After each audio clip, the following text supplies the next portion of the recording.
we're doing a special episode that introduced some of the good Chinese dramas from the girl who starts watching CDramas ever since she was 6. That girl's name is Sophie, by the way. And welcome!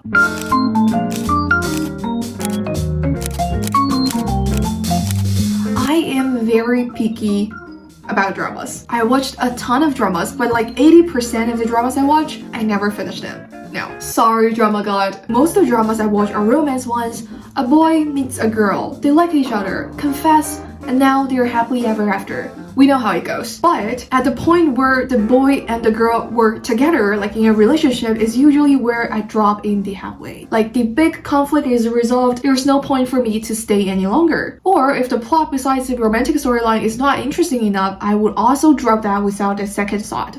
That being said, there are only a few ones that I finished. But they are my favorite ones, the gems. And I just rewatched them over and over again. In fact, I just rewatched one of them 4 days ago. Today, I nominate 4 of my favorite C-dramas. Very personal choice, by the way. And also some of the dramas that I think they're good in 2024 and 2025. Just to keep the episodes very up to date. Okay, I think that is Drama God doing her work. The first one that I want to recommend is Fake It Till You Make It. This one is a modern romance story that happened in a big city in Beijing between a lawyer, Han Ying, and an investment banker, Xu Zishan. Now, you may think that, oh, this is those like living in a bubble story that's perfect and flawless life. It's actually not, and that's what I love about it.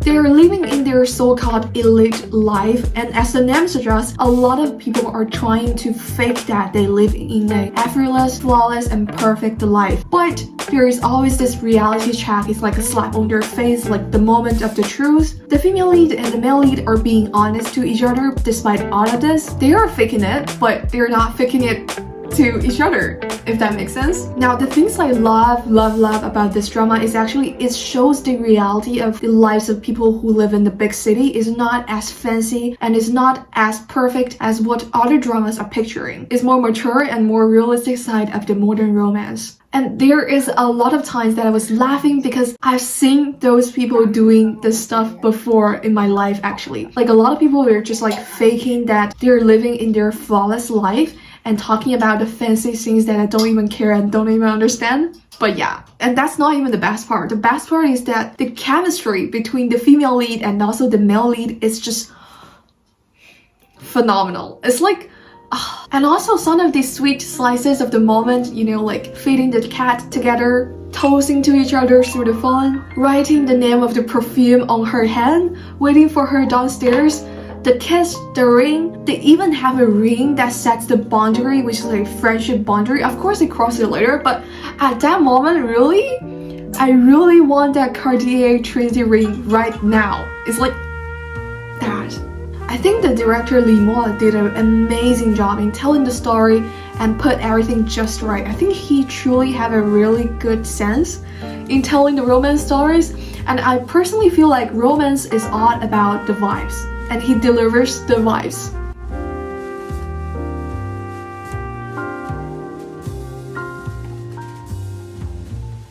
And also the acting, like the female lead and male lead and also other characters in the story, they all have very good acting. It made me believe that this is like a true story that happened in Beijing. It's probably the best one in my list today. It's like the time that I think about doing the C-drama list, this one is the first one that pops out in my mind. Everything is just so right in just this drama, like the chemistry, the background music, the vibe, the unspeakable crushes. Everything is just so right. You can see the butterflies in their eyes and you find your heart flutters as well. Like that.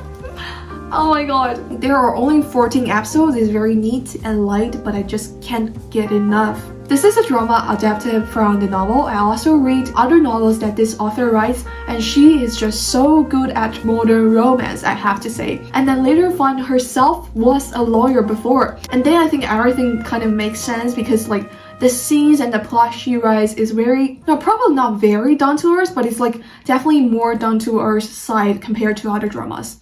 So yeah, highly recommend. I hope she have more and more novels that can be turned into dramas.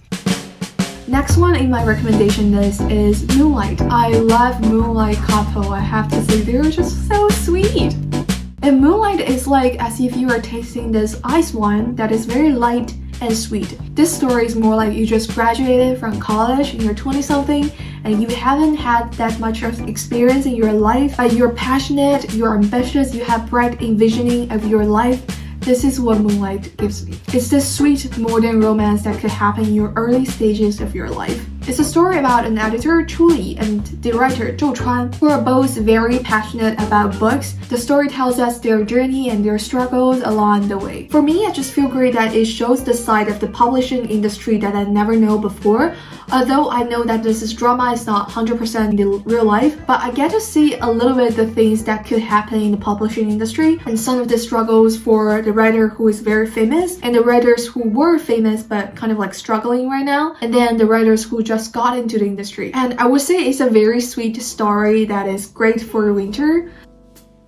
If you can't drink alcohol, imagine this is a hot chocolate with marshmallows on top. It's just like very warm and cozy kind of dramas to watch in the winter. The female lead is so sweet. It's like this lovely, adorable person that shines into the male lead's heart. But again, they're not perfect. They're relatable. They make mistakes just like us. You laugh with them, you cry with them. This drama is also adapted from a novel, by the way, and the lines that the author writes are just so touching. There is this line that says, 我被光所诱惑, and I feel like the translation to English can't fully express how beautiful this line is in Chinese, but still, the translated version is more like, I am seduced by the light. This is what the male lead's character says when he has his like first crushing moments. And not only this, there are so many lines that I think are the best lines I ever seen in dramas. They're just so good and I feel like I can remember them forever. Yeah, I'm like being emotional right now because I was like recalling those beautiful lines in my mind, so yeah. And if you like Moonlight couple and you love like Esther and Ryan, I think they have another collaboration in another drama that just came out like 2 months ago called Love Game in Eastern Fantasy. It's a costume drama, pretty good. I was like 10 episodes in, but I didn't get to finish them because we're not going to talk about that though. Okay, moving on. My third recommendation is Meet Yourself.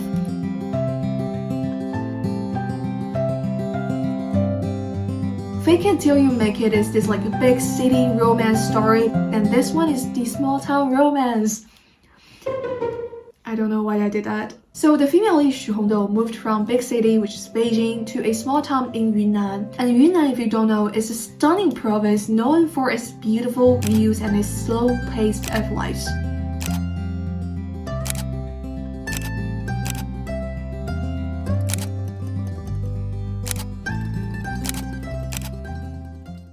Perfect for small town romance, huh? This drama is more like a slow-paced travel vlog. You got to see the stunning views in Yunnan, and just by seeing that, your heart feels like so calm and so comfy. It also shows unique culture in Yunnan and the sweet neighborhood relationship in the small town, some of the family moments, some of the struggles that small town people have, bondings of the girls. Everything is just like so heartwarming, I would say. It's like this breeze in the spring that is so calm and comfy. It made me want to go to Yunnan so bad for a month. The female lead and the male lead and also the director did an amazing job. This one I think is the only one in my list today that is not adapted from the novel, just so you know. The fourth recommendation in my list is Joy of Life.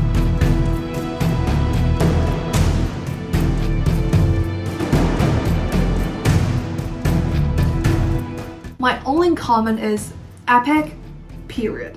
That's how good it is. In fact, this is not even a romance story, which is a genre I usually don't pick up on, but this one is just simply so good. This is a story that is also adapted from a novel, and the author just plotted an absolute wild world. A man living in the 21st century but was born in an ancient empire called Southern Qin. It's not a real empire in history, but it have very similar setting though. But imagine if you have the memories and now you were reborn in hundreds of years ago or thousands of years ago. What would you do? Use the knowledge you learned in high school physics and suddenly become the new Einstein in history? Or bring the greatest novels and literature from here to there and now you become the greatest writer in the history? Well, he did that and he did more than that. And that's the greatest thing about this drama is the story. Layers of layers, one after another, everything is connected and very, very thoughtfully played. And rewatching this drama makes it more enjoyable because I get to notice some of the details that I was missing when I was watching it for the first time. And the actions for every single character suddenly makes so much more sense. Well, they make sense in the first place, but you get what I'm saying, right? Yes! Says the Mr. Carrot. Thank you. And I wanted to say that every single character in this drama stands out. Not only the main character, everyone have their own unique characteristic that you will not forget. And this is also the only costume drama among the four. I normally prefer modern ones over the costume dramas because I feel like modern ones is just more relatable. Like the way they do things, the way they dress, the way they talk, and etc, etc. And this drama is just everything you need. The plot, the director, the actors, everything is right. The delivery is amazing. Wait, I feel like I set such a high expectation for you. I hope you don't like bring these expectations when you're watching that. But yeah, this is very good. And this is actually very, very popular in China. It got billions of views. And probably an unpopular opinion, I don't think every single drama that is very popular deserve that. But I think this one actually deserves it. Okay, that's the 4 dramas I want to bring up to the table. Now, let's go to see some of the good ones in 2024 and 2025. The first one, Will Love in Spring.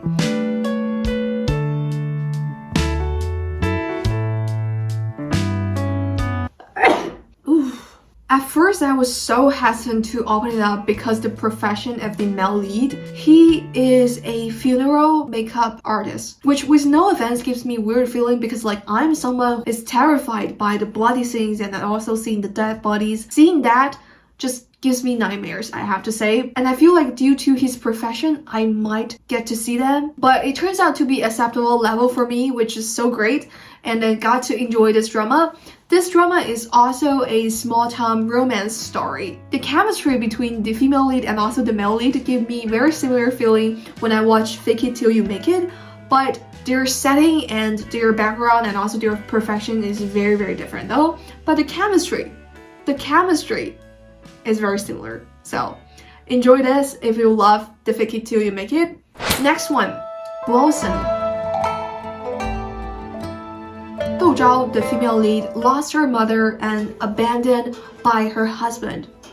So sorry for her. Then reborn as a young girl with the memories that she carried and trying to prevent the bad things that happening to her. Not a big fan of costume drama, but this one drew me in. I think the director Sun Qingjie did an amazing job telling the story, and also the shots were very beautiful and aesthetic. There is chemistry definitely between the female lead and the male lead, and that's all I need. Next one, in fact, I just watched it yesterday because it's only released 16 episodes out of 32, I think. It's called Flourished Peony, said by the Google. Well, this costume drama is based on Tang Dynasty, which is actually a real dynasty in history. You got to see a lot of the beautiful flowers because this story is heavily related to flower and flower business. Amazing acting by the female lead and also the male lead, and you can tell they put a lot of effort in this story just by the aesthetic shots, their costume, director, anything like that. I'm not sure how this story is going to turn out into because they haven't finished yet, but this is a gem that I find in recent days. And also another few dramas that I think is worth mentioning,